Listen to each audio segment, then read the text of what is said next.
Hey, what's going on, YouTubers? It's Life with Brent and Karen. I've been gone for a little while. I haven't done any videos. A lot of things have changed. A lot of things have been going on.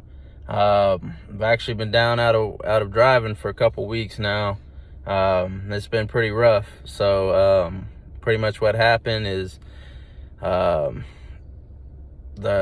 co-driver wanted to go to Springfield for a little while. We ended up getting back on the road, but we ended up getting a long load that we sat around a lot into California. Left out of California with the most terrible load that Prime provides, which is a floral route. And when we got to Texas, truck broke down on us. We got to El Paso, truck broke down. They were saying that the DEF pump went out and it was on back order. Everybody kept saying, I don't know on when the part was going to come in. So now this is just a brief summary of everything that's going on. But so I was like, well, I don't know, doesn't work for me. I can't be sitting around for forever. I've been down out of work for like 3 weeks now, and it's hurting. So I was like, screw that. So I made some phone calls to family members, had my family in Texas come get me from El Paso, and had my wife come get me from my family in Central Texas. And I went home to get my own truck. So finally came home, started the process, get my own truck. So the way you get your own truck is you let your fleet manager know that you want to, get your own truck, you want to go to lease. They'll set you up. You'll have to redo safety if you've already done it. You're gonna have to redo it. If you do it during the upgrade process, well, then you just do it that one time. But you'll do safety.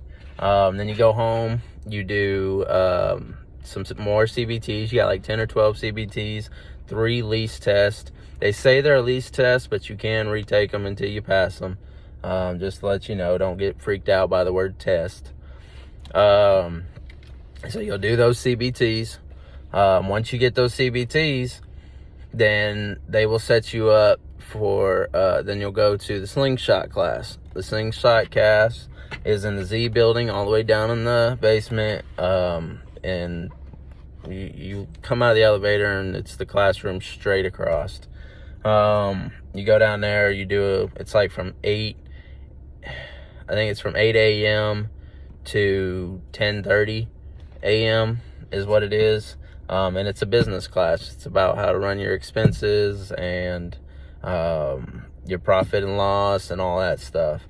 And so you do that class, and once you're done with that, you send in an email just like you did when you did your upgrade. And again, if I say when you did your upgrade, but if you do this when you're upgrading, well, then you only do it one time. If not, then you'll kind of repeat the process a little bit. So just a little bit.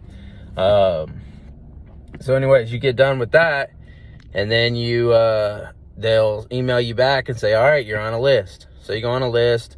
Now we were originally told, I think this was Wednesday. Yeah, this was Wednesday. We were told 3 to 4 days before we would get a truck. Inventory's low, and there's a lot of people on the list. Friday, I get a call. Friday, probably around 11 o'clock, I get a call stating, all right, we got a truck available for you. You got 2 trucks. Which one do you want to choose from? Yeah, I know. I only got to choose from 2 trucks. They had gotten, or they have received probably about 10, 15 trucks that day. But I was 14th on the list. So with that being said, quit whining. With that being said, stop. Sorry, the dogs are acting crazy. With that being said, I went out and I looked at 2 internationals. Now, just my opinion. Everybody has a different opinion, but the way I grade trucks, so Prime uses Peterbilt, Freightliner, and International. Okay. I look at it like when you go buy tires, you got good, better, and best. Well, International's the good, Freightliner's the better, and the Peterbilt's the best. Now, I was really hoping for a Peterbilt, but right now, with being out of work for 3 weeks, I can't afford to be picky. And real estate's been shy for me for a little bit because we haven't quite updated our licenses in Missouri, so we haven't been producing much here. So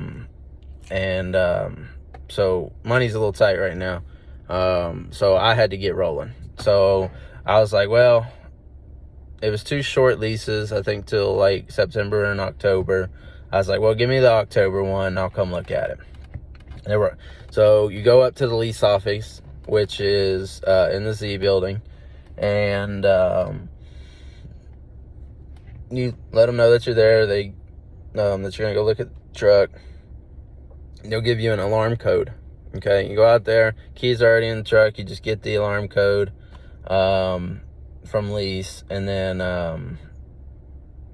you go check it out. You go test drive it around the lot.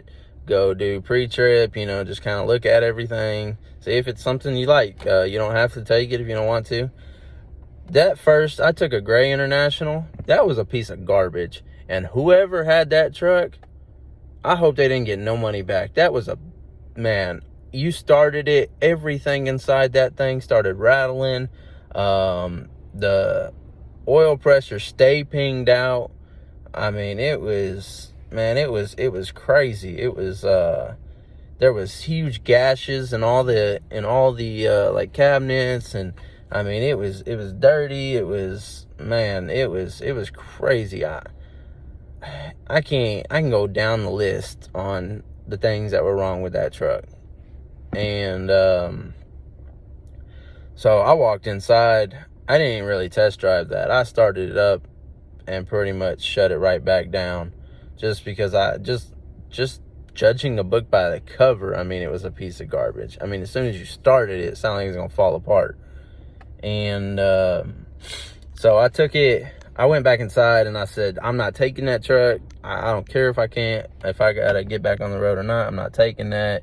And my luck, I'll get on the road and that thing will break down on me. She was like, well, we don't have any more. I said, well, actually you do. You have a blue one out there. That was the other one that y'all offered me. She's like, oh yeah, we do have that one. So I took that one. That is a really short lease. It only goes till September. But anyways, so I went out there and looked at this one. This one was better. Still International.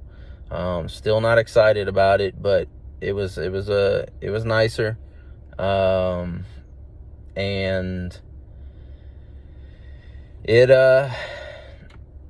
had some problems, I'm not gonna lie, but it was better taken care of than the other one. Let's just put it like that.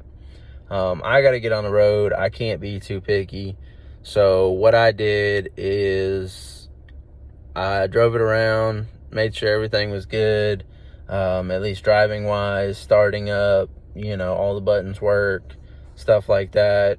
No refrigerator, no microwave, no nothing. I'll have to get that sometime down the road. I'll have to add all that stuff.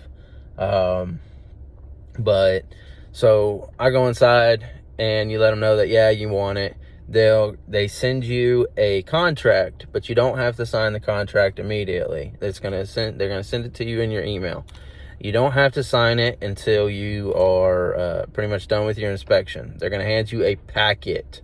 I mean, I'm talking like 20 pages, if not more, packet, and you got to go through word for word and pretty much do the most detailed pre-trip, post-trip. I mean, the biggest annual inspection. I mean, just you got to inspect the living crap out of that thing. And what you want to do is you want to be very, very detailed in this. And the leasing agent will actually tell you that. Be very, very detailed in it. Don't miss anything if you can. Because remember, you got to turn that truck in, and there's problems, they're going to blame you for it. So I notated everything. Unfortunately, I notated everything. So it has taken me, it was Friday, today's Monday. It has taken me 3 to 4 days to get everything squared away. So it had to go into the tractor shop to get things fixed. After the tractor shop, it had to go to the tire shop to get 2 new tires put on it. After the tire shop, it had to go to the windshield shop to get a new windshield put in it. After the windshield shop, it went to the detail shop because it was missing some the top mattress, and I had a CB installed and all that stuff, which I could have done that on my own, but I just had them do it. Which, by the way, Prime apparently can't tune the CB, so I have to get that done, I guess.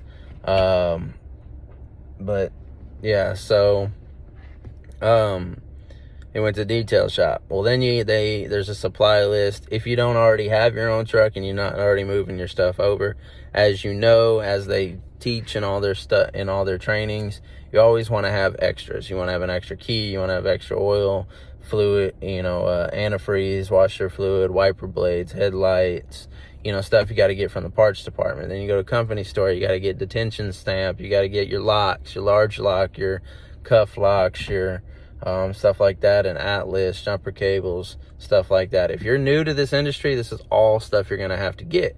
I had to get it. I'm new. I didn't have that stuff to transfer. Shit's expensive. Everything I got from the company store was about $400. They charge it to the truck. You don't have to worry about it coming out of you. It comes out of you, don't get me wrong, but it just immediately doesn't come out of you. Then I think the parts room, however much that crap was, they don't really tell you how much that is. Then you go down to driver lineup. Driver lineups where you're going to get your permit book for your truck, which you have to have. Paper log book in case your log thing, ELD goes down. If you're going to have to get some comm checks. Remember, nowadays you have to use green comm checks because blue comm checks. Pilot will simply just not take blue comm checks anymore. Other places might, but they're withering away and starting to go to green comm checks. Whatever the hell the difference is, I don't know. So you got to get comm checks. And, oh man, there was something else. Oh, trip sheets. So you get all that stuff, take that. Once all of that is done, the truck's fully fixed, ready to go. Everything, you got all your supplies, everything like that. Then you can, hold on. All right, so sorry, my wife was calling, so I had to answer that. So pretty much what happens is once you get your comm checks and you get everything else done, then you can get your load. So once you get your load, you go up to driver lineup, say, what you got available, they'll get you a load out. At that point in time, you'll grab your trailer, do your typical of, grabbing your load or whatever you got to do, go to the outbound bay. More than likely, you're going to have to fill up at Prime because, like my truck, I got 30 miles to E. Like, I'm running low. So, now 30 miles to E, I might be able to make it down to the exit 72 Flying J, but, just fill up at Prime. To be safe, that's what I'm going to do. It's like $2 something a gallon. I think it's like right under $3, like $2.95 or something like that. Plus apparently it's already pre-treated. We'll see. But anyways, when you go to outbound, I don't know. You'll get your load locks, you'll get your door seals, you'll get your anti-gel. That's where you'll start tacking up a little extra bill for your truck. Luckily, your first week you won't have a truck payment, but you'll still technically have a truck payment because you'll have the company store, you'll have the load locks, you'll have everything that you've purchased for your supplies, which ain't cheap. You heard me, my company store was close to $400, just that part. The locks, just the cuff locks and the large lock itself was like $130 something just for the locks. So, and then your load locks, I think, are $35 a piece.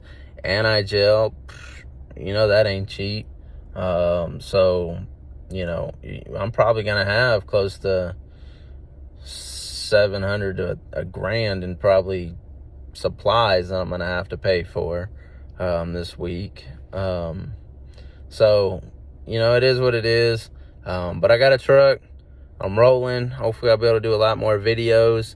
Sorry if I'm a little monotone today. I'm a little dry throat. I haven't got nothing to eat or drink today yet. Woke up and been trying to run. I'm trying to get out here, trying to get everything handled. I got to get handled so I can get back on the road and start making some money.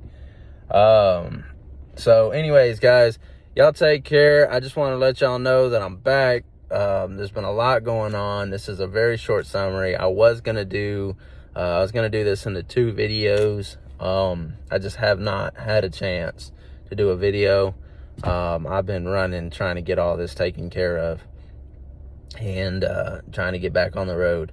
So, all right, y'all, take care. Be safe. I think we're good on weather Monday through today and tomorrow. I do think starting Wednesday, maybe Wednesday night, is a pretty good storm coming down from the northwest that is supposed to reach down all the way down here through Missouri and all that stuff. I don't know how big. I don't know anything like that. I just know that we're clear up until then, and then a snowstorm is starting to move towards a little bit. It breaks up a little bit, I think Tuesday, Wednesday, around Colorado. It kind of breaks up a little bit, but then it still kind of builds up and moves a little bit more according to the Weather Channel. So we'll see. Y'all take care, be safe, and I'll try to get back at y'all soon with changes and what I make, and let y'all know how things work out. Y'all take care.